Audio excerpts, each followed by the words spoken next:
Bismillahirrahmanirrahim. Assalamualaikum warahmatullahi wabarakatuh.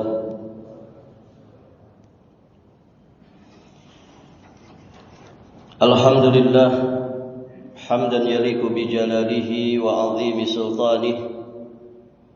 Lakal hamdu hatta tarda wa lakal hamdu idza radit wa lakal hamdu ba'da ar-ridha. أشهد أن لا إله إلا الله وحده ربي لا شريك له وأشهد أن محمدا عبده ورسوله.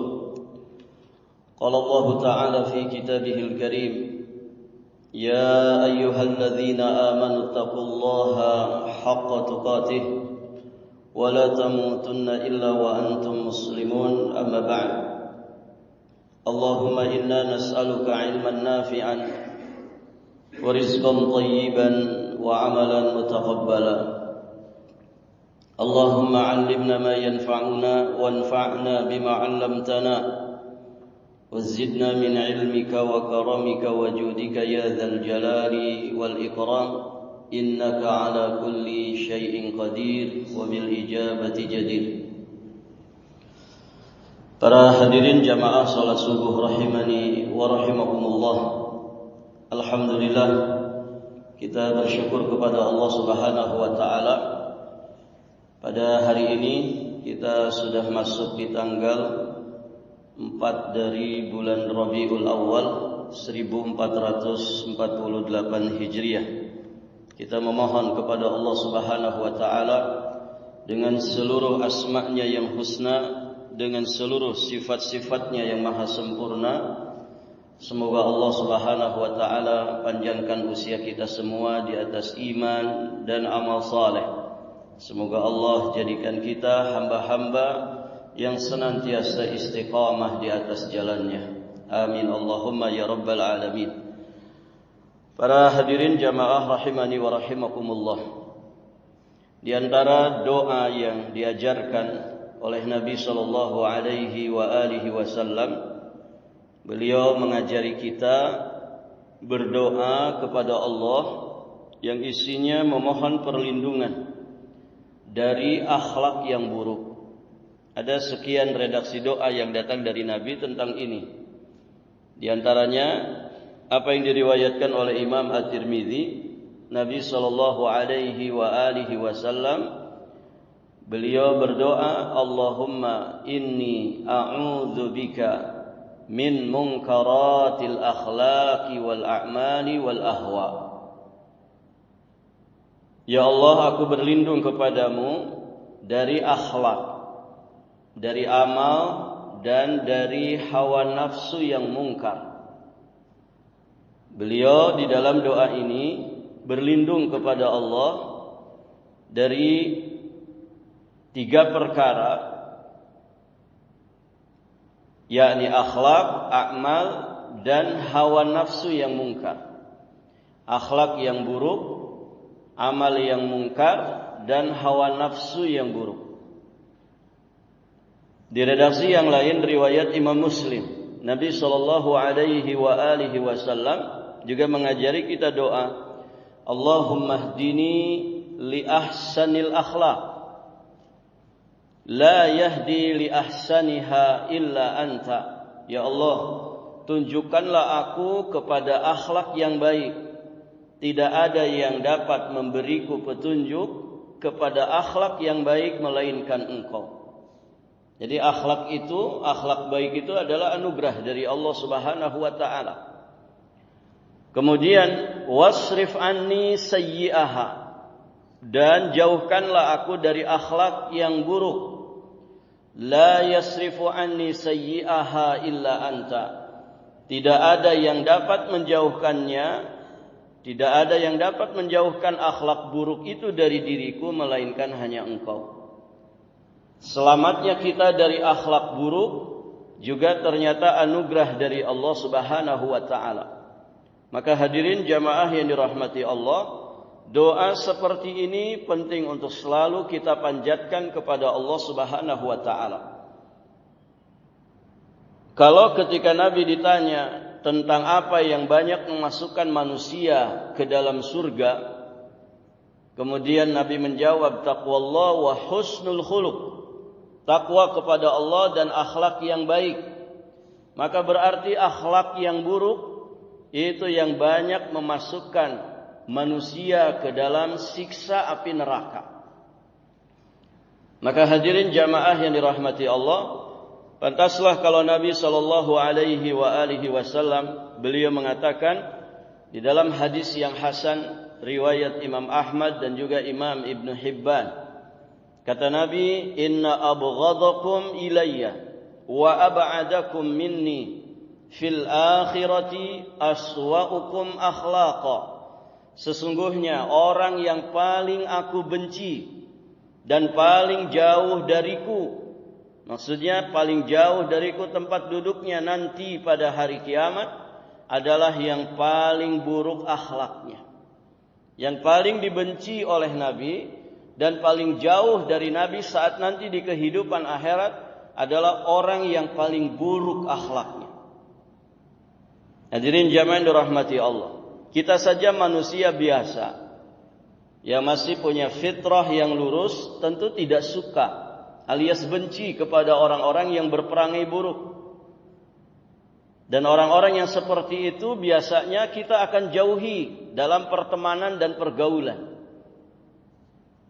Bergaul dengan orang-orang yang akhlaknya buruk itu seperti bergaul dengan racun yang berbahaya sekali.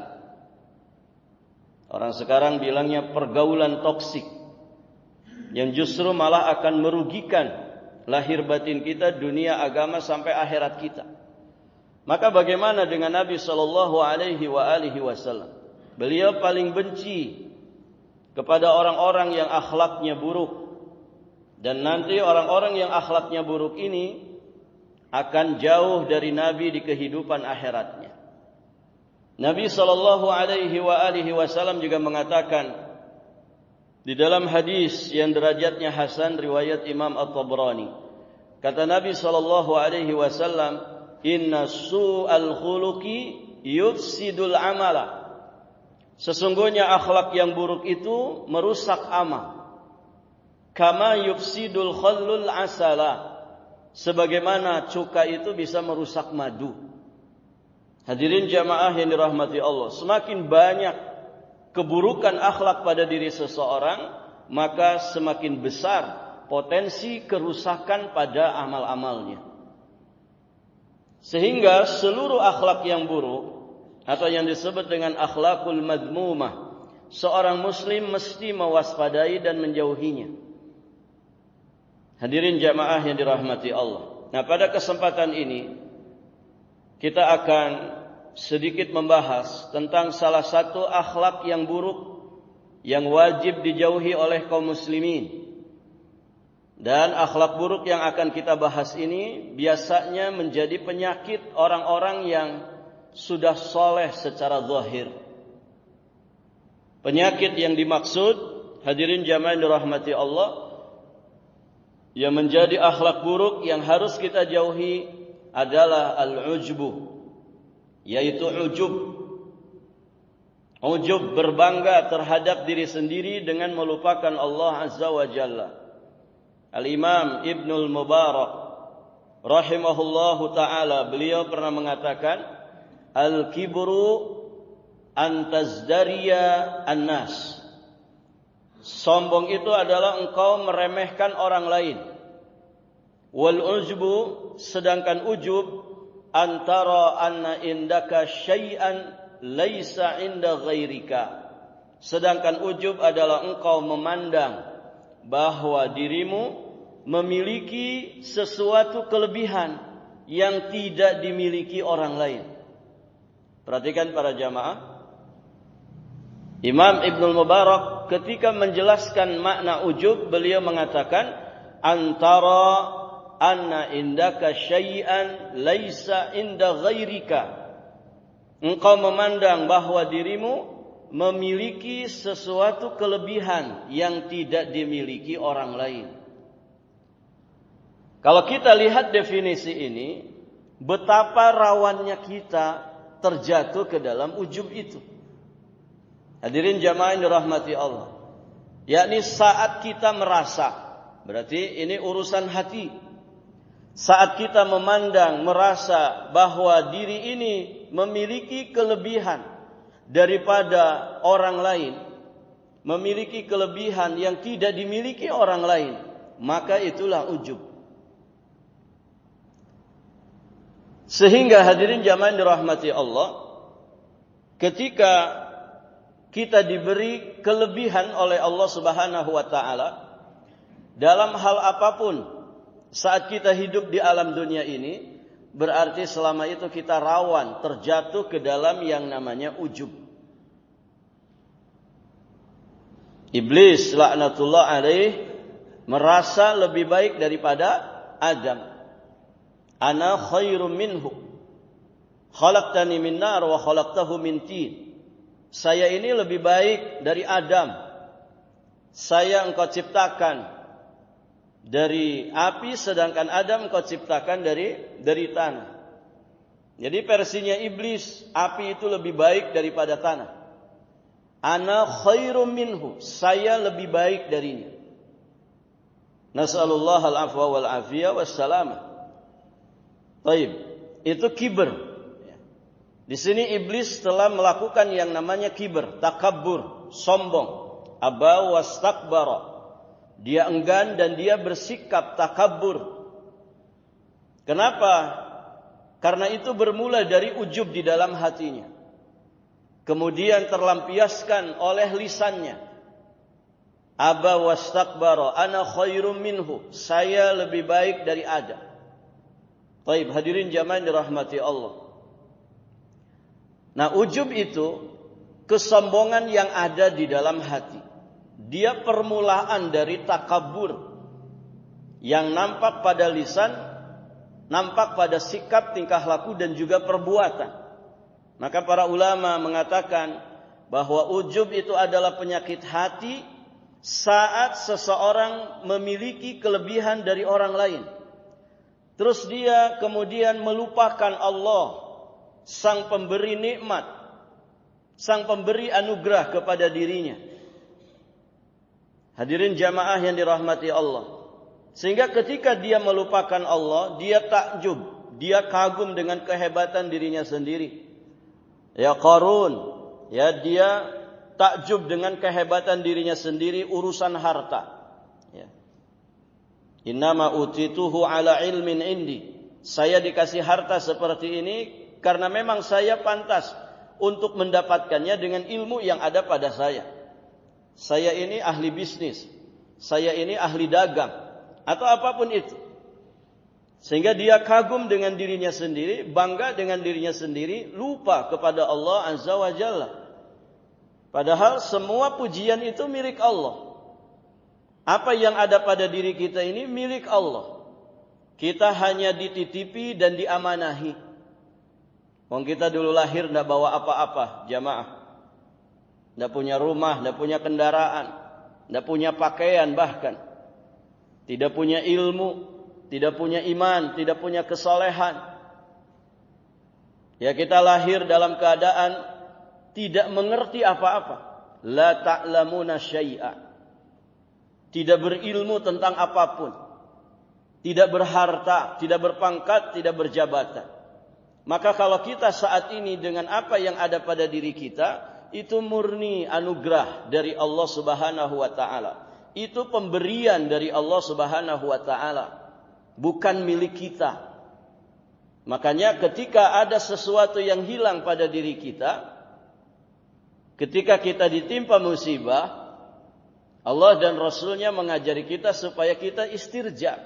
Nah orang kalau paham istirja, dia akan paham dan sadar bahwa apa yang ada pada dirinya bukan miliknya. Inna lillah, sesungguhnya kami itu hanyalah milik Allah. Wa inna, dan sesungguhnya kami ilaihi, hanya kepadanya lah, raji'una, akan dikembalikan. Kita semua milik Allah dan pasti akan kembali kepada pemiliknya. Dan pemilik kita ini, pemilik apa yang ada pada diri kita, maka dia leluasa kapanpun dimanapun mengambil sesuatu yang menjadi miliknya. Taib, hadirin jamaah yang dirahmati Allah. Jadi ujub ini berbahaya. Orang bisa ujub dengan hartanya. Orang bisa ujub dengan ilmunya. Orang juga bahkan bisa ujub dengan amal ibadahnya.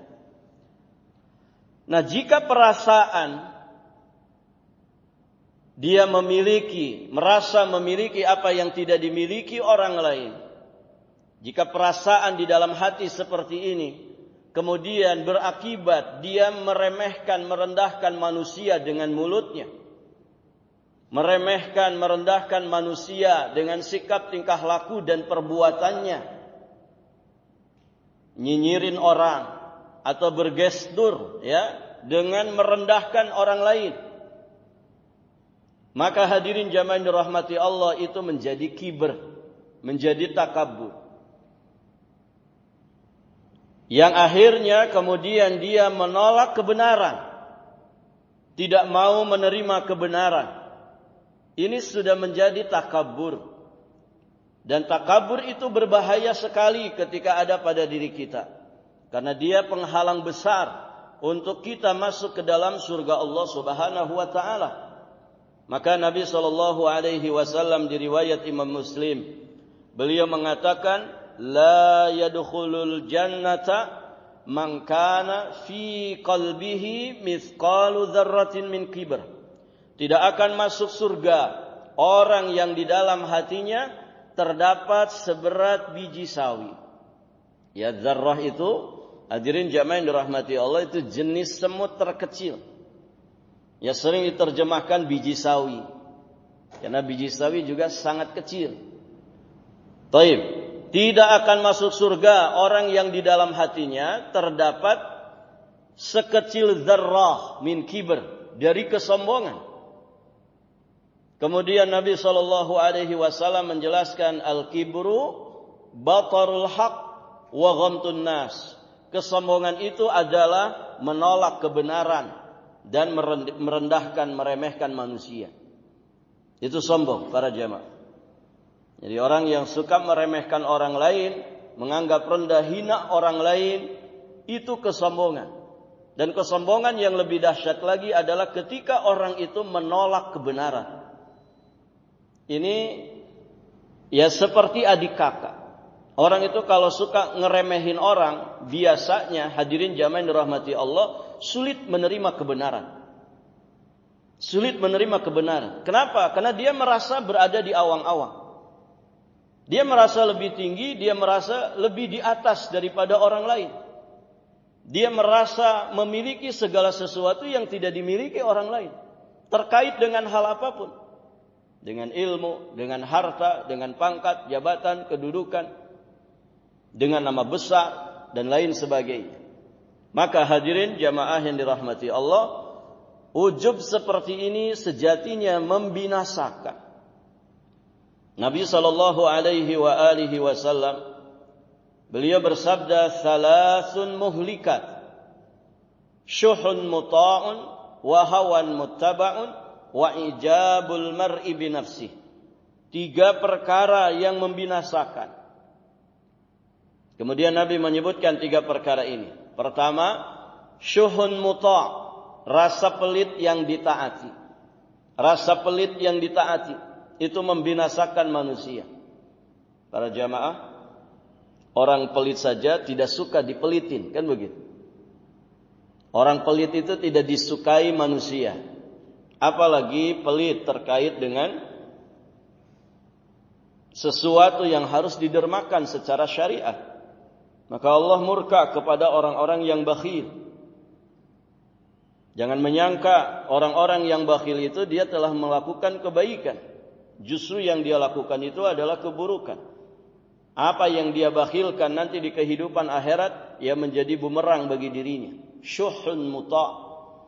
Kemudian yang kedua, hawan muttaba', hawa nafsu yang selalu dituruti. Karena hawa nafsu itu harus dikendalikan, bukan diikuti.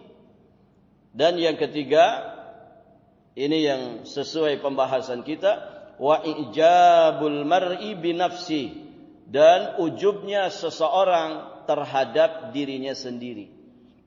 Jadi ujub itu muhlikah. Ujub itu akan membinasakan. orang yang memilikinya. Kemudian hadirin jamaah dirahmati Allah. Jadi merasa memiliki kelebihan dan dia lupa kepada Allah sebagai pemberi anugerah, ini merupakan awal dari kesombongan. Ya, maka sebagian penjelasan para ulama, ya, ujub itu sejatinya kesombongan yang ada di dalam hati. Ya, kesombongan yang ada di dalam hati itu ujub. Ya, maka ujub dan takabur itu sebetulnya adik kakak. Jadi sombong di dalam hati itu sudah berbahaya, apalagi sombong yang teraplikasikan dengan lisan, sikap, tingkah laku dan juga perbuatan. Baik para jamaah. Maka hati-hati jika kita punya nama besar. Terkadang kita merasa lebih di dalam nama besar, tingginya kedudukan, banyaknya harta, ya mulianya garis keturunan. Orang semua darahnya merah, dia satu-satunya darah biru. Begitu kan? Barakallahu fikum. Dia merasa nasabnya paling terhormat, paling mulia. Termasuk juga dengan penampilan. Ya, dengan penampilan. Orang bisa ujub dengan penampilannya. Laki-laki bisa ujub dengan ketampanan, kegagahannya. Taib para jamaah. Perempuan juga demikian. Ya, bisa ujub dengan kecantikannya. Orang itu bisa ujub dengan kecerdasannya. Merasa paling cerdas. Sehingga dia meremehkan orang. Tadi ya. Kalau orang sudah meremehkan yang lain, maka biasanya susah menerima kebenaran. Ya, susah dinasehati, susah dikritik. Kenapa? Ya merasa di atas orang dalam kecerdasan. Demikian pula tingkat pendidikan. Hadirin jamaah dirahmati Allah.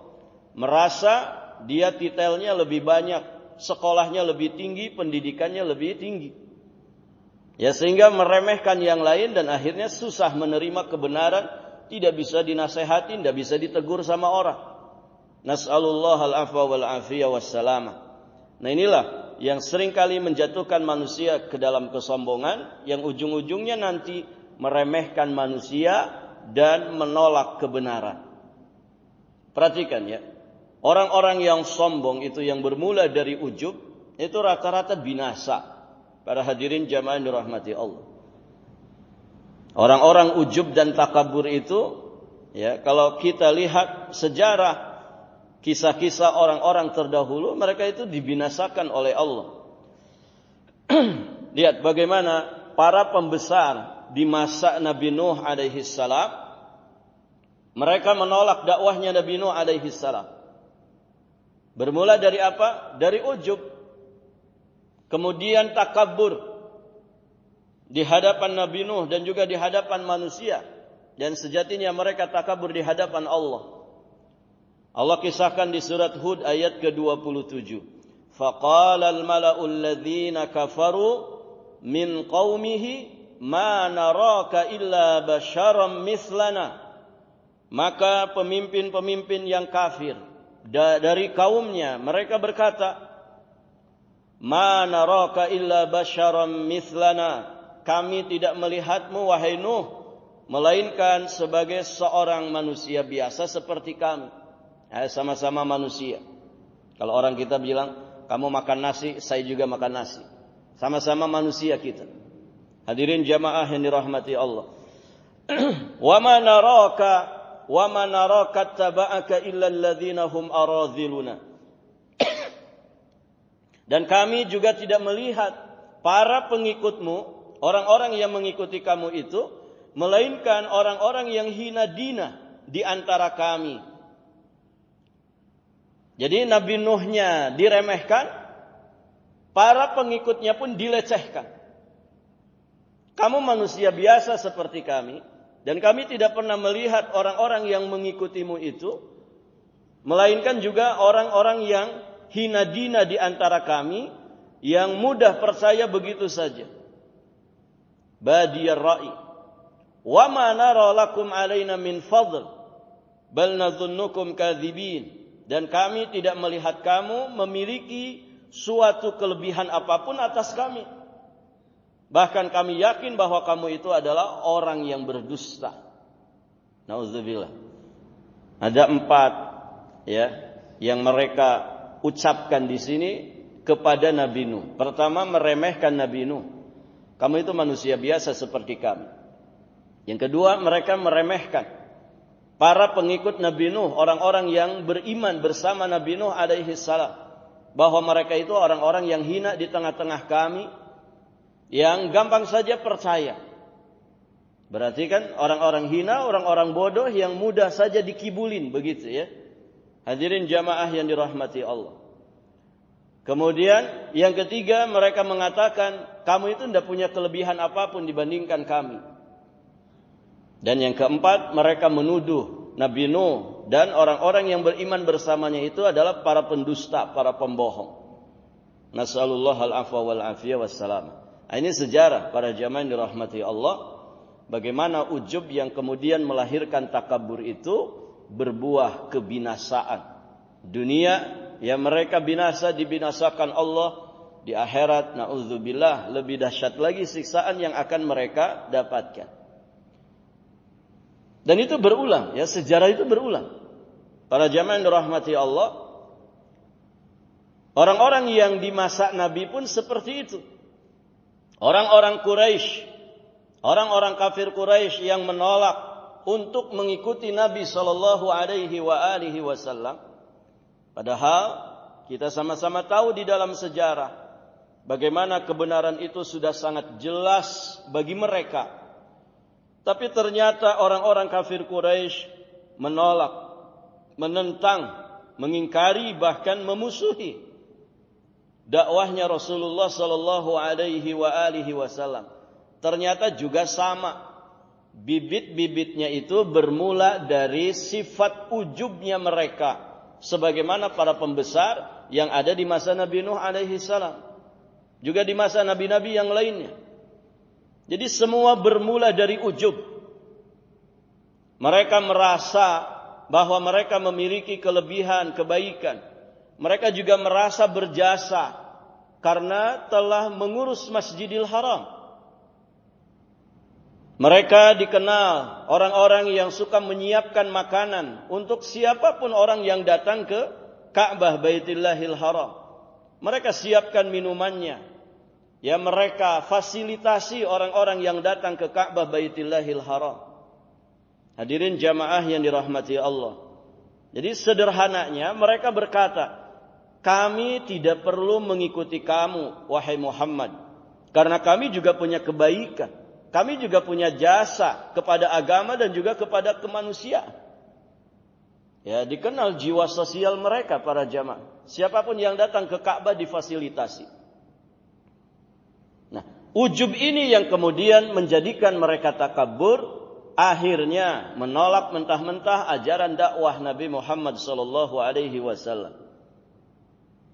Maka Allah tegaskan ya di dalam firman-Nya di surat At-Taubah ayat yang ke-19. Aja'altum siqayatal haji wa imaratal masjidil haram kaman amana billahi wal yaumil akhir wa jahada fi sabilillah la yastawuna indallah wallahu la yahdil qaumadh dhalimin.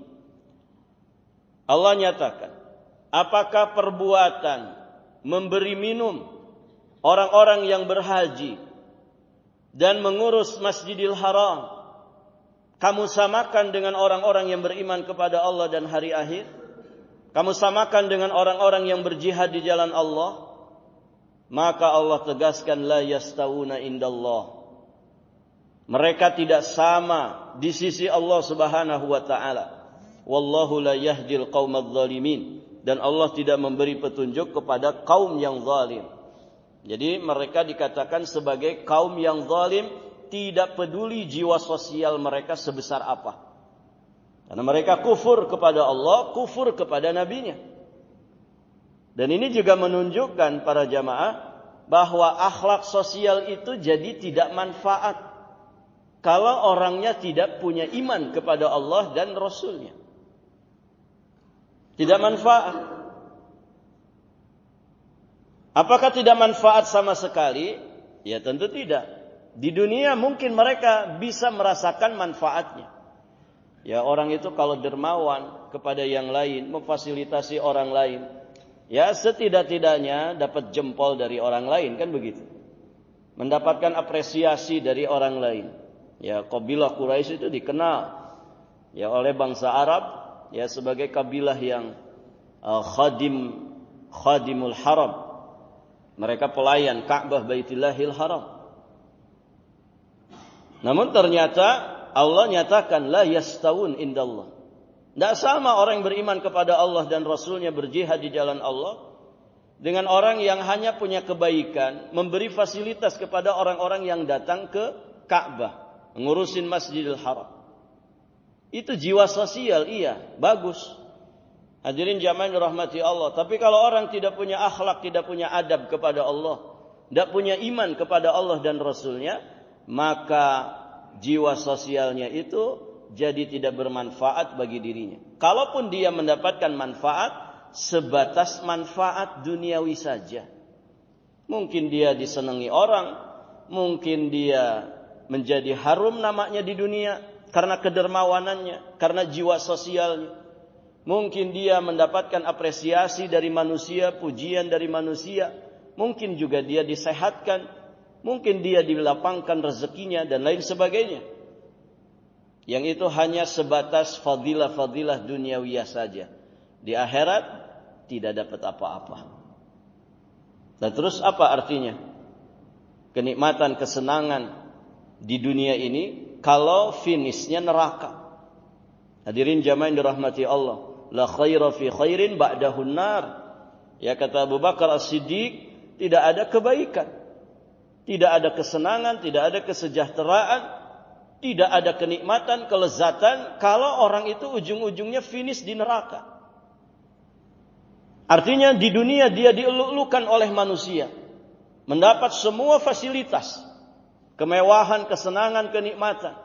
Orang bilang nyaris tidak pernah susah semasa hidupnya. Apa artinya kata Abu Bakar As-Siddiq kalau kemudian ujung-ujungnya finish di neraka?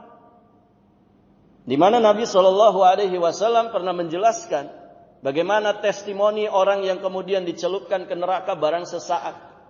Dari orang yang paling bahagia sejahtera hidupnya di dunia. Ketika diangkat lagi, apakah kamu mendapatkan kebaikan, kenikmatan walaupun sedikit? Apa jawabannya? Tidak pernah aku rasakan. Berarti kenikmatan, kelezatan dunia puluhan tahun yang dia rasakan dengan sebentar saja ke neraka itu sudah menghanguskan, menghilangkan, menjadi sirna kenikmatan hidup yang dia rasakan puluhan tahun di dunia itu. Nah itu para jamaah yang dirahmati Allah. Jadi kedermawanan dan jiwa sosial di dunia tidak akan manfaat kalau orangnya tidak punya iman kepada Allah dan juga Rasulnya. Maka hadirin jamaah yang dirahmati Allah, kita mesti waspada dari sifat ujub ini. Dan orang itu bisa mengujubkan apapun yang ada pada dirinya. Tadi ya, dia bibitnya kesombongan, makanya hati-hati. Dan sombong itu penghalang masuk surga. Maka sering para ulama mengingatkan, ujub ini penyakitnya orang soleh. Para jamaah, Imam Ibnul Qayyim Al-Jauziyah alaihi rahmatullah, beliau menyampaikan bahwa ujub dengan amal kebaikan itu adalah ujub yang paling buruk. Lebih buruk dibandingkan orang ujub dengan hartanya. Lebih buruk dibandingkan dengan orang yang ujub dengan pangkat jabatan dan kedudukannya. Jadi kalau ada banyak manusia yang ujub, yang satu ujub dengan pangkatnya, yang satu ujub dengan nasabnya, yang satu ujub dengan hartanya, yang satu ujub dengan amal kebaikannya. Nah, yang paling buruk itu yang ujub dengan amal kebaikannya. Hadirin jamaah yang dirahmati Allah. Artinya apa? Ya ini penyakit yang biasa menimpa orang-orang yang saleh. Orang-orang yang secara zahir sudah baik. Sudah mengerjakan kewajiban. sudah meninggalkan maksiat, dia rajin berjamaah di masjid, rutin menghadiri majelis ilmu, dia punya kontribusi yang besar untuk dakwah fi sabilillah, mungkin dengan waktunya, tenaganya, dengan hartanya, ya, dan juga dengan semua kemampuan dirinya. Atau mungkin orang dengan menjadi donatur dakwah, menyokong operasional kelangsungan dakwah yang sangat besar. Dia termasuk sosok yang derma dengan hartanya untuk fuqara, masakin, du'afa, dan amal-amal soleh yang lainnya.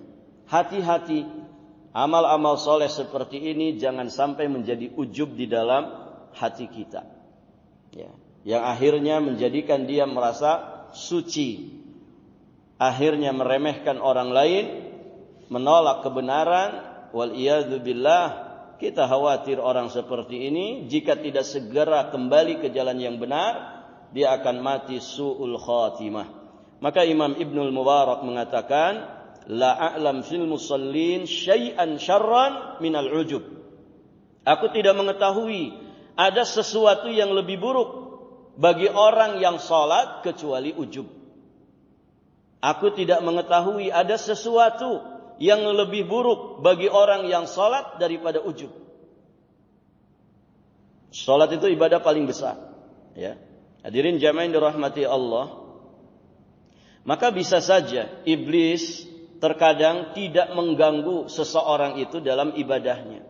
Iblis biarkan dia khusyuk dalam ibadahnya, dalam salatnya, puasanya, sedekahnya, nuntut ilmunya, bahkan memberikan semangat sehingga hamba tersebut terus menambah amal soleh. Dia biarkan banyak sekali pintu kebaikan yang terbuka dan dia masuki pintu kebaikan itu. Tapi iblis kemudian menanti satu kelemahan yang ada pada dirinya, digelincirkan dia ke dalam sifat ujub. Yang dengan satu pintu ujub ini para jamaah sudah cukup membuat sirna semua pahala dan banyaknya pintu kebaikan itu yang ada pada dirinya.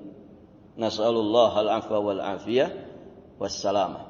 Para jamaah yang dirahmati Allah, masih ada poin-poin pembahasan yang lain tentang penyakit ujub ini. Insyaallah ta'ala nanti kita lanjutkan di kesempatan berikutnya. Semoga Allah subhanahu wa ta'ala memberikan taufik dan inayahnya kepada kita semua untuk bisa menyelamatkan, menjauhkan dan membersihkan diri kita dari ujub dan takabbur. Amin Allahumma ya rabbal alamin. Baik para jamaah, sampai di sini dulu pembahasan kita. Semoga apa yang dibahas menjadi ilmu nafi bagi kita semua, menjadi pengingat dan juga peringatan bagi kita semua untuk semakin memperbaiki diri kita di hadapan Allah zahiran wa batinan, baik secara zahir lebih-lebih secara batin. Amin Allahumma ya rabbal alamin. Kita tutup dengan doa kafaratul majlis. Subhanakallahumma wa bihamdik, asyhadu an la ilaha illa anta, astaghfiruka wa atubu ilaik. Assalamualaikum warahmatullahi wabarakatuh.